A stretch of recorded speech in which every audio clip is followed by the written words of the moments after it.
नमस्कार। आज के इस चर्चा में हम एक बहुत ही आम लेकिन उलझे हुए विरोधाभास पर बात करेंगे। देखिए, मोटिवेशनल स्पीकर सोनू शर्मा ने अपने एक बेहतरीन सेशन में इस बात का पर्दाफाश किया है कि क्यों मिडिल क्लास लोग अच्छी खासी सैलरी कमाने के बावजूद हमेशा पैसों की तंगी से जूझते रहते हैं।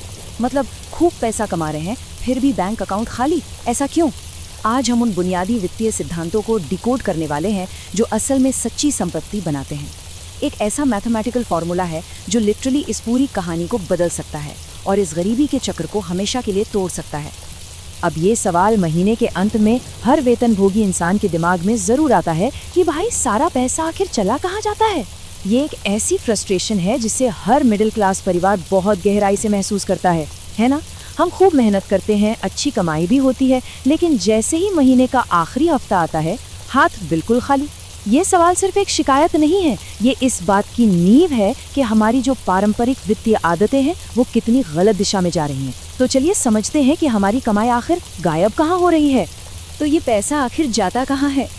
इसका जवाब बिल्कुल साफ है। देखिए, जैसे ही महीने की पहली तारीख को अकाउंट में सैलरी क्रेडिट होती है ना, उस पर मानो एक सुनियोजित हमला हो जाता है।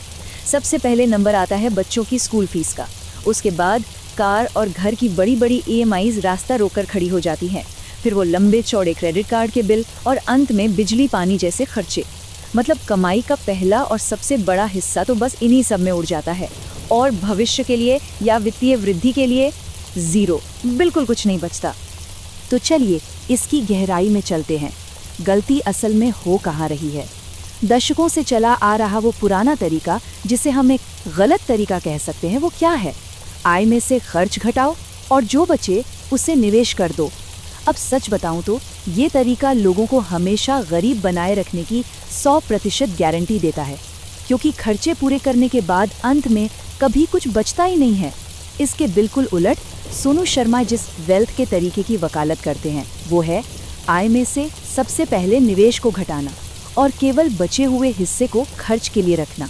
ये वाकई एक गेम चेंजर अप्रोच है। अब सवाल है कि ये वेल्थ का तरीका काम कैसे करता है।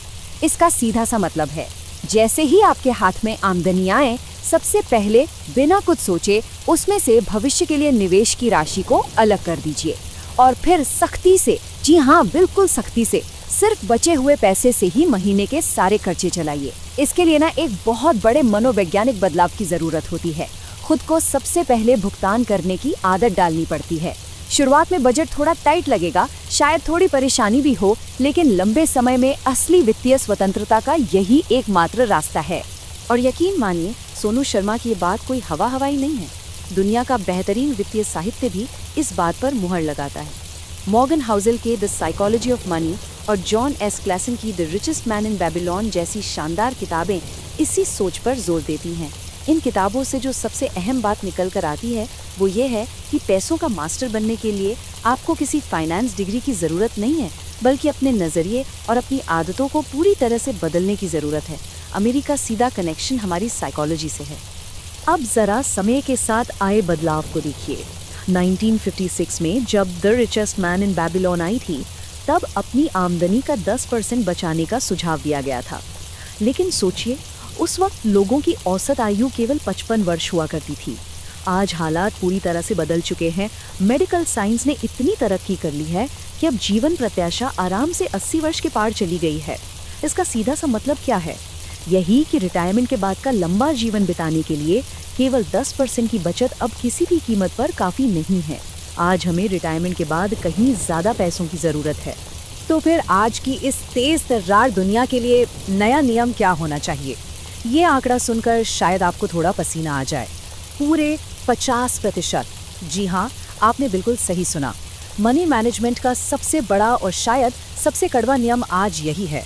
लंबे समय तक आरामदायक जीवन जीने और अपने बुढ़ापे को पूरी तरह सुरक्षित करने के लिए आज किसी भी इंसान को अपनी कमाई का आधा हिस्सा यानी 50% बचाने की सख्त ज़रूरत है।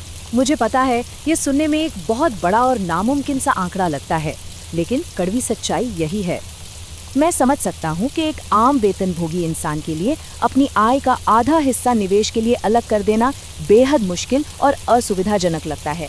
ऐसा लगता है जैसे गला घोट दिया हो। लेकिन यहाँ मेन पॉइंट ये है कि भविष्य की वित्तीय स्वतंत्रता को पक्का करने के लिए आज के इन छोटे मोटे कष्टों को तो स्वीकार करना ही पड़ेगा।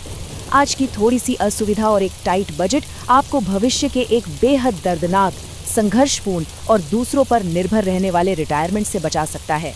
ये सच में एक ऐसा सौदा है जो हर हाल में आपके फायदे का है। अब इस स्लाइड के बारे में जो सबसे दिलचस्प बात है वो ये है कि ये पूरा गणित असल में काम कैसे करता है। चलिए इसे एक उदाहरण से समझते हैं। मान लीजिए कि किसी की सालाना सैलरी 6 लाख रुपए है, मतलब महीने के 50,000 रुपए। अगर वो 50% बचाता है यानी साल का 3 लाख, और हम ये मान लें कि हर साल आय में 10% की वृद्धि होती है और निवेश पर भी 10% का रिटर्न मिलता है, तो आपको पता है ये साधारण सी लगने वाली शुरुआत अगले 2 दशकों में किस तरह एक विशाल पहाड़ का रूप ले लेती है। ये वाकई हैरान करने वाला है। हर साल जुड़ता हुआ पैसा एक जबरदस्त ताकत बन जाता है। और इस पूरे कैलकुलेशन का जो रिजल्ट आता है ना, 20 साल के अंत में जो आंकड़ा सामने आता है वो है पूरे 4 करोड़ रुपए। एक बार इस नंबर को दिमाग में बैठाने दीजिए। ये विशाल आंकड़ा इस बात का गणितीय और अकाट्य प्रमाण है जिसे सोनू शर्मा बार बार दोहराते हैं कि 50% बचत का नियम जब कंपाउंड इंटरेस्ट यानी चक्रवर्ती ब्याज के जादू के साथ जुड़ता है तो क्या चमत्कार कर सकता है। इसके लिए आपको किसी लॉटरी की जरूरत नहीं है, बस समय और एक अटूट अनुशासन चाहिए। लिटरली यही वो पैसा है जो पीढ़ियों की किस्मत बदल सकता है। लेकिन रुकिए, यहाँ एक बहुत बड़ी चेतावनी भी है जिसे समझना बेहद जरूरी है। बहुत बड़ी आय कमाना और सच्ची दीर्घकालिक संपत्ति बनाना, ये दोनों बिल्कुल अलग चीजें हैं। सिर्फ लाखों या करोड़ों रुपए कमाने का मतलब ये बिल्कुल नहीं है कि आप असल में अमीर हैं। अगर आपके खर्चे आउट ऑफ कंट्रोल है ना, तो बड़ी से बड़ी कमाई भी देखते ही देखते शून्य हो सकती है। आमदनी से अमीरी का कोई सीधा कनेक्शन नहीं होता। कनेक्शन होता है आपकी बचत और आपके निवेश से। इसका एक बहुत ही दुखद और रियल लाइफ उदाहरण इस सेशन में उठाया गया है, अपने जमाने के बेहद मशहूर दिग्गज फिल्म स्टार भारत भूषण जी का। उन्होंने अपने शानदार करियर में अपार संपत्ति और बेशुमार पैसा कमाया। उस दौर में उन्होंने कई प्रॉपर्टीज भी बनाई, लेकिन अपने बेतहाशा खर्चों पर कोई लगाम न रख पाने के कारण उनका अंतिम समय मुंबई की एक बेहद साधारण सी चौल में भारी तंगी के बीच बीता। सोनू शर्मा इस कहानी का उपयोग सिर्फ ये बताने के लिए करते हैं कि कमाई से कहीं ज्यादा महत्वपूर्ण अपने खर्चों को कंट्रोल करना है। और ये बात बहुत ही शानदार तरीके से इस बात को दर्शाती है कि बिना अनुशासन के क्या हो सकता है। इसका एक और ज्वलंत उदाहरण पूरी दुनिया जानती है, महान मुक्केबाज माइक टायसन। जब उनका करियर अपने पीक पर था तो उन्होंने करीब $400 मिलियन कमाए थे। हर एक मुकाबले के लिए करोड़ों रुपए मिलते थे उन्हें। लेकिन बिना किसी फाइनेंशियल प्लानिंग के पानी की तरह पैसा बहाने का नतीजा ये हुआ कि साल 2003 में उन्हें ऑफिशियली दिवालिया घोषित होना पड़ा। ये साफ दिखाता है कि बिना सही मैनेजमेंट के सैकड़ों मिलियन डॉलर भी रातों रात हवा में गायब हो सकते हैं।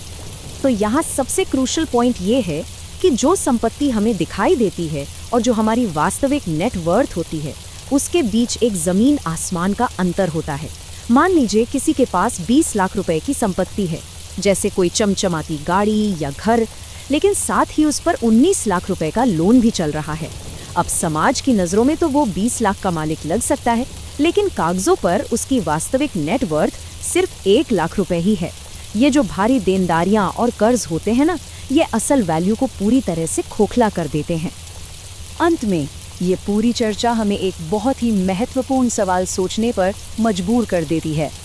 जब आपकी सारी देनदारियों, EMI और कर्जों को पूरी तरह से हटा दिया जाए तो पीछे जो बचता है वो आपकी वास्तविक नेटवर्थ क्या है। सच मानिए, यही वो एकमात्र पैमाना है जिससे असली अमीरी मापी जा सकती है। इस चर्चा से यही कंक्लूजन निकलता है कि दिखावे की संपत्ति के पीछे भागने के बजाय अपनी वास्तविक वित्तीय स्थिति का आकलन करना चाहिए और आय में से निवेश को घटाने वाले उस वेल्थ फॉर्मूला को आज से बल्कि अभी से लागू करना चाहिए। सही माइंडसेट के साथ इस वित्तीय संघर्ष से निकलकर हमेशा के लिए स्थायी समृद्धि पाना 100%